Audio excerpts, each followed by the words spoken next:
Le texte qui a préparé cette vidéo explique que le « je ne suis pas fou », qui fait partie de la maladie mentale, se trouve aussi bien chez l'individu que dans la psychologie collective.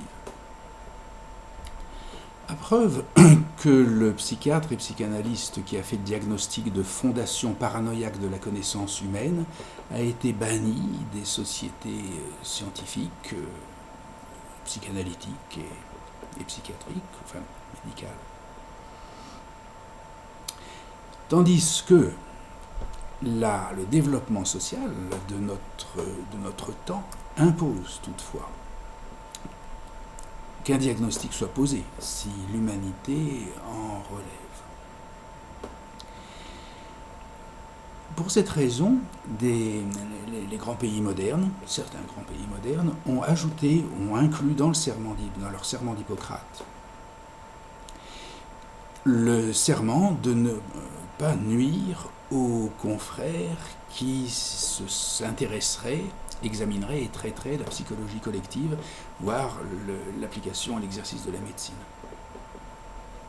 Et en France, une loi a été promulguée dernièrement qui protège les lanceurs d'alerte.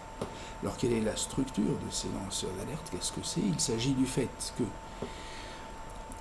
les administrations qui nous protègent le font si bien et doivent le faire si bien que leur surveillance doit être surveillée par les observés, par ceux qui sont observés.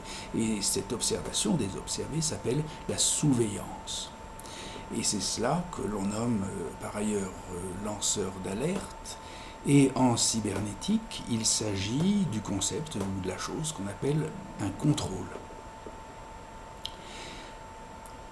On remarque également que les comportements sont strictement de cette même définition que la cybernétique donne au contrôle. Ce sont des contrôles sociaux dans tous les sens du terme. De sorte que la psychiatrie qui s'intéresse et qui s'adonne donc aux statistiques des comportements doit aussi s'appliquer à la clinique des administrations sociales. Seulement, comme avec toute chose de médecine, les maladies, les traitements, les soins sont des choses rebutantes, de sorte que dans le domaine social, ces examens atteignent vite un degré d'antipathie qui les associe et les identifie à la dissidence. Notamment, c'est quelque chose qui peut être théorisé en termes d'antipsychiatrie. Et c'est quelque chose aussi de tellement, en pratique, de tellement épuisant, qui coûte tellement cher, que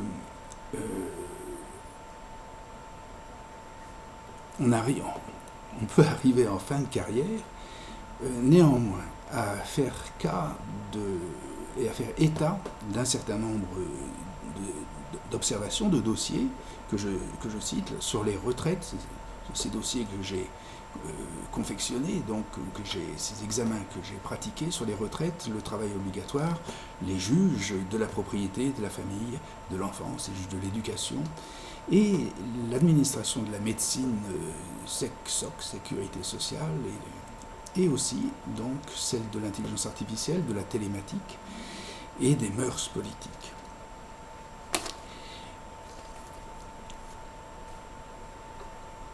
Il n'y a pas de médecine sans ces examens cliniques. C'est donc par devoir professionnel que je les ai constitués et que je peux les rendre. Je les ai rendus durant ma carrière, mais que je peux les regrouper et donc les indiquer, en indiquer le corpus comme ça.